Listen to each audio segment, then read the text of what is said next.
Chapter 7. Toothless wakes up. Toothless woke up about 3 weeks later. Fishlegs and Hiccup were at Hiccup's house. Everybody else was out, so Hiccup decided to take the opportunity to check on Toothless's basket. He pulled it out from under his bed. A thin plume of bluey-grey smoke was drifting out from under the lid. Fishleg whistled. "He's awake all right," said Fishlegs. "Here we go." Hiccup opened the basket. The smoke billowed out and made Hiccup and Fishlegs cough.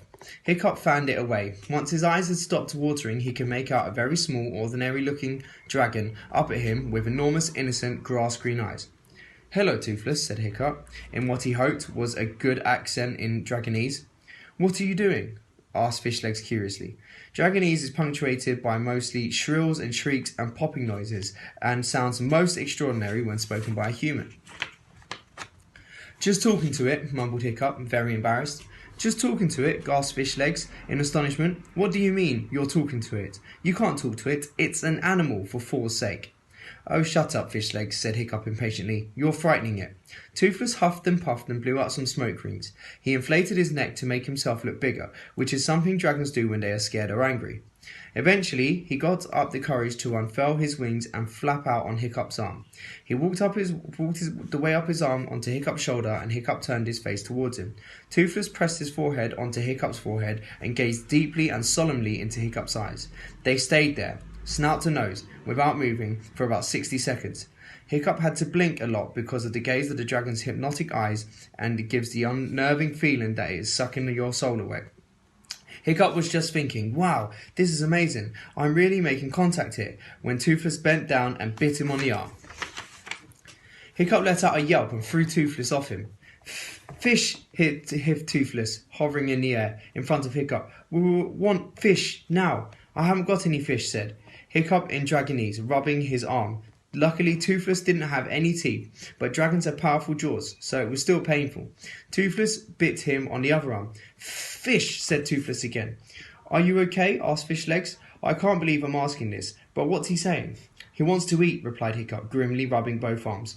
He tried to make his voice sound firm but pleasant, to dominate the creature by the sheer force of his personality, as Gobber had said. "But we have no fish." "Okay then," said Toothless. "Eat cat." He made a lunge for Fiddlesticks, who shrieked up at the nearest wall with a yowl of terror. Hiccup just managed to grab Toothless by the tail and flew off in pursuit. The dragon struggled wildly, shouting, "Want fish now! Want food now! Cats are yummy! Want food now!" "We don't have any fish," repeated Hiccup, from between gritted teeth, feeling all his calmness deserting him. "And you can't eat the cat. I like him." Fiddlesticks mewed indignantly from a beam high up on the roof. They put Toothless in Stoick's bedroom. There was a mouse problem. For a while he was happy swooping after the desperately squeaking mice, but then he got bored and started attacking the mattress. "Stop!" yelled Hiccup, as feathers flew in all directions. Toothless replied by sicking up the remains of a recently deceased mouse right in front of the middle of Stoick's pillow. "Ugh," said Hiccup. "Ugh," said Stoick the Vast, who entered the room at that very moment. Toothless launched himself at Stoick the Vast's beard, which he mistook for a chicken. "Get him off," said Stoick. "He doesn't do what I say," said Hiccup. "Yell very loudly at him," Stoick shouted, "very loudly." Hiccup yelled as loudly as he could. "Please will you stop eating my father's beard?" As Hiccup had suspected, Toothless took absolutely no notice whatsoever. "I knew I'd be useless at yelling," thought Hiccup gloomily. "Drop to the floor, you libet reptile," yelled Stoick. Toothless dropped to the floor. "You see," said Stoick, "that's how to deal with dragons." Newtsbreath and Hooksfang, Stoick's hunting dragons, came padding into the room. Toothless stiffened as they paced around him, their yellow eyes glinting evilly. Each was about the size of a leopard, and they were as delighted by his arrival as a couple of giant cats might be by that of a cute little kitten. "Greetings, little fellow fire-breather," hissed Newtsbreath, as he gave the wriggling newcomer a sniff. "We must wait," purred Hookfang menacingly, "until we are alone, and then we can give you a proper welcome."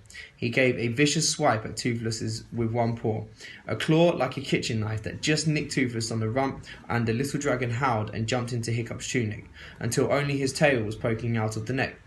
"Hookfang," bellowed Stoick. "My claw slipped," whined Hookfang.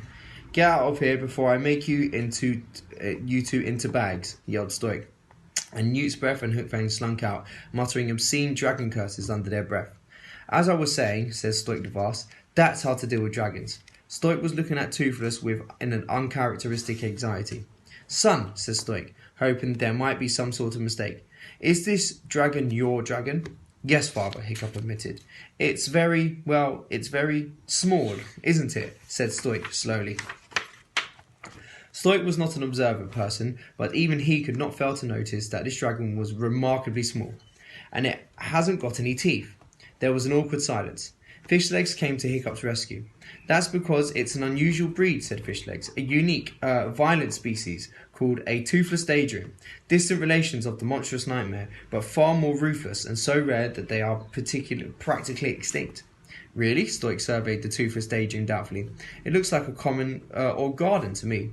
Ah, but with respect, Chief, said Fishlegs, that's where you're wrong. To the amateur eye, and indeed to its prey, it looks exactly like a common or garden. But if you look a little closer, the characteristic daydream marking, Fishlegs pointed to a wart on the end of Toothless' nose, it marks it out from the more ordinary breed. By 4, you're right, said Stoick. And it's not just your average toothless daydream either,